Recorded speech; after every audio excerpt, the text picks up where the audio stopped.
Hello friends, कैसे हैं आप सब। तो डियर, अगर आप एनवीएस केवीएस और बीपीएससी या बिहार स्टेट की तैयारी कर रहे हैं तो आप एसएसटी के लिए हमारे साथ जुड़ सकते हैं। यहाँ पे जो है हम लोग एसएसटी का एक एक टॉपिक को जो है डिस्कस करेंगे और साथ में जो है हम लोग एमसीक्यू क्वेश्चन भी करेंगे। तो मैं आपको एक हर टॉपिक का एक छोटा सा नोट्स दूंगी जिससे रिलेटेड आपका हर एग्जामिनेशन पॉइंट के लिए यानी हर एग्जामिनेशन पॉइंट ऑफ व्यू से वो इम्पॉर्टेंट रहेगा। ठीक है, और उसमें जितने भी इम्पॉर्टेंट पॉइंट रहेगा सारा चीज़ जो है हम कंसिडर करेंगे।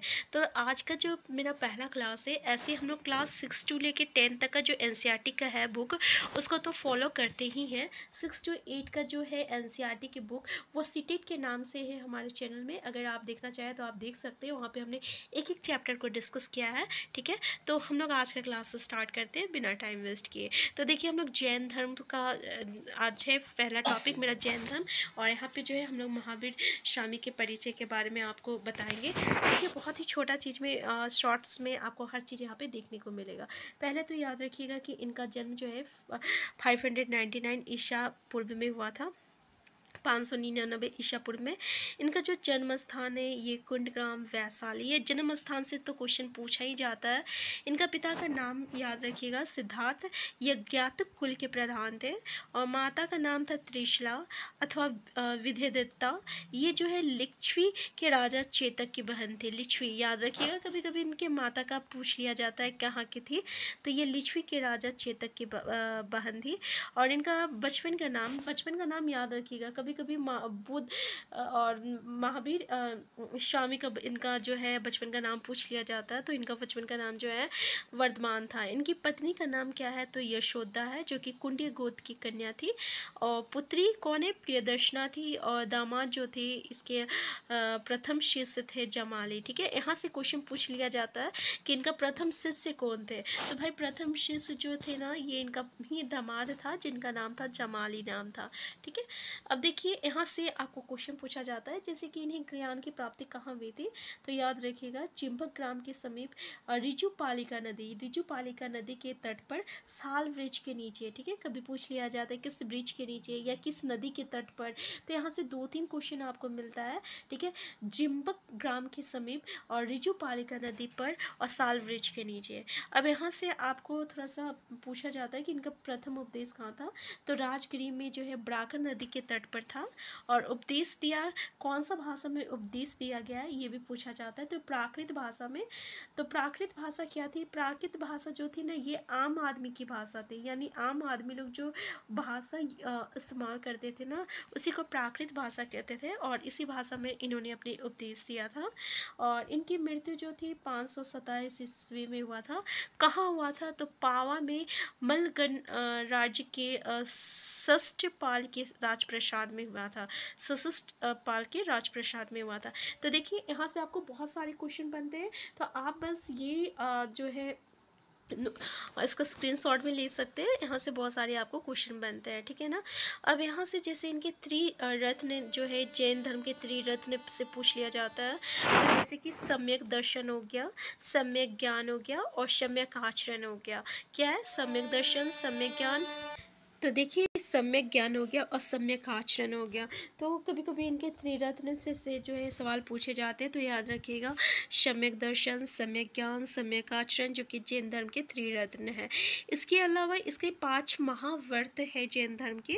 सत्य है, अहिंसा है, असत्य है, अस्तेय है, सॉरी यहाँ पे असत्य बोलिए थे, सॉरी अस्तेय है। ठीक है, और अप्रिय है और ब्रह्मचार्य है। ठीक है, देखिए यहाँ पे अप्रिप थोड़ा सा ये अप्रि, तो आप यहाँ पे देख सकते हैं अपरिग्रह। ठीक है ना, अपरिग्रह है, फिर ब्रह्मचार्य है।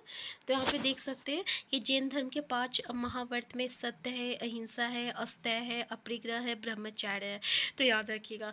इसके अलावा जैन संप्रदाय से जैसे कि सवाल पूछे जाते हैं कि इसकी संप्रदाय में आपका श्वेतांबर आते हैं और दिगंबर आते हैं। श्वेतांबर मतलब स्थूल बाहु कहते हैं, और दिगंबर हम लोग भद्र बाहु के शिष्य कहते हैं। यानी जो स्थूल भद्र के जो शिष्य होते हैं ना उसको हम लोग श्वेतांबर कहते हैं, और जो भद्रबाहु के जो शिष्य होते हैं उसको हम लोग दिगंबर कहते हैं। ठीक है, ये जो रहता है एक पुजेरा डेरावासी होता है और एक ढूढ़िया होता है जिस स्थानक वासी होता है। ठीक है, इसके अलावा आप दिगंबर में देख सकते हैं क्या क्या होता है। 20 पंथी होती है, 13 पंथी होती है, तारन पंथी होती है, ग्वान पंथी होती है, तोता पंथी होती है। ठीक है ना, तो सबसे पहले तो जो क्वेश्चन पूछे जाते हैं तो श्वेतांबर पीतांबर से पूछ लिए जाते हैं। ठीक है ना, अगर डीपली जो है, लेकिन आपको जो है जानकारी होना चाहिए क्योंकि मतलब कि सवाल कहीं से भी पूछा जा सकता है इसलिए। ठीक है, फिर यहाँ पे जैन धर्म का जो विश्वास के बारे में, जैसे कि ईश्वर की मान्यता नहीं है, फिर आत्मा में विश्वास रखते हैं, और यहाँ पे पुनर्जन्म और कर्म में विश्वास रखते होता है।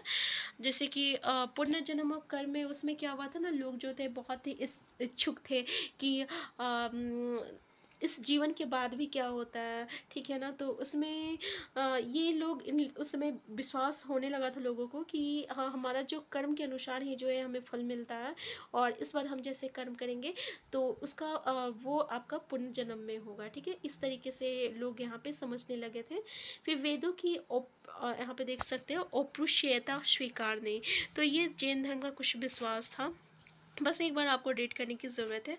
इसके अलावा हम यहाँ पे थोड़ा सा जैन धर्म के कुछ प्रतीक चिन्ह है जहाँ से आपसे थोड़ा से सवाल पूछे जाते हैं, जिसमें से कुछ कुछ क्वेश्चन जो बार बार पूछा जाता है। ठीक है, उसको याद रखिएगा। जैसे कि ऋषभ देव जो थे ये प्रथम आपका थे, तो तीर्थकर थे जो कि आपका ऋषभ इसका प्रतीक चिन्ह था, और अजित नाथ हाथी था, शंभुनाथ जो थे अश्व थे, अभिनंदन जो था उसका बंदर है, और समूतिनाथ का जो है कोच पंछी है। ठीक है, दम प्रभु जो है कमल है, और शुभ यहाँ पे आप देख सकते हैं सबका नाम शुपासनाथ का क्या था स्वास्तिक है, और चंद्र प्रभु का अर्धचंद्र है, उसके बाद स्विच्छीनाथ का मकर है, और शीतलनाथ का श्रीवास्त है, श्वासनाथ का खड्डज्ञ है, और वाशुपुत्र का भैंसा है।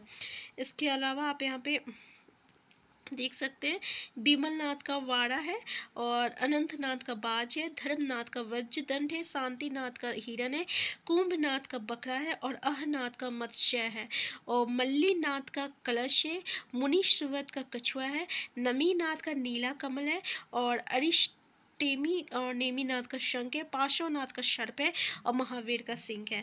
तो जैसे कि ये 24 तीर्थकर थे ना, तो उनका ये जो चिन्ह है उनसे सवाल है, लेकिन आपको जो पूछा जाता है ये तो पार्श्वनाथ महावीर, जैसे कि अंतिम तीर्थकर कौन थे, तो महावीर सिंह। फिर पार्श्वनाथ के बारे में पूछ लिया जाता है कि 23वें कौन थे, और पहला जो है पहले तीर्थकर जो आपका ऋषभ देव है उनसे सवाल पूछे जाते हैं। तो ये 3 सवाल जो है इन 3 लोगों से ज़्यादा रिलेटेड क्वेश्चन पूछे जाते हैं, जैसे ऋषभ इनका प्रतीक चिन्ह है। इसके अलावा जो आप देख सकते हैं पार्श्वनाथ, इसका जो प्रतीक चिन्ह सर्प है, और महावीर का प्रतीक चिन्ह जो है सिंह है। लेकिन एक बार आप जरूर जो है यहाँ पे देख लीजिएगा, क्योंकि इससे जो रहेगा डीपली स्टडी हो जाएगा, तो आपके लिए भी अच्छा रहेगा। तो देखिए जैन धर्म से रिलेटेड जितने भी क्वेश्चन बन सकते थे ना, उन सारे क्वेश्चन को हम लोग डीपली यहाँ पे स्टडी किए हैं, और नेक्स्ट क्लास में इससे रिलेटेड हम लोग MCQ क्वेश्चन भी देखेंगे, तो इससे भी आपको पता चल जाएगा। और जितने भी MCQ क्वेश्चन रहेगा ना, ये आपका कॉम्पिटिटिव एग्जाम में जो प्रीवियस ईयर पूछे गए हैं वही रहेगा। ठीक है, तो हम आज का क्लास तो यही रखते हैं, नेक्स्ट क्लास में हम लोग नेक्स्ट टॉपिक को डिस्कस करेंगे। तो हम फिर मिलते हैं। चैनल में नए हैं, चैनल को सब्सक्राइब कर लीजिएगा। अगर आपको लगता है कि मुझे मतलब कि किसी तरह का अगर आपको क्वेरीज होगा ना, तो आप कमेंट बॉक्स में ज़रूर बताइएगा। Thank you.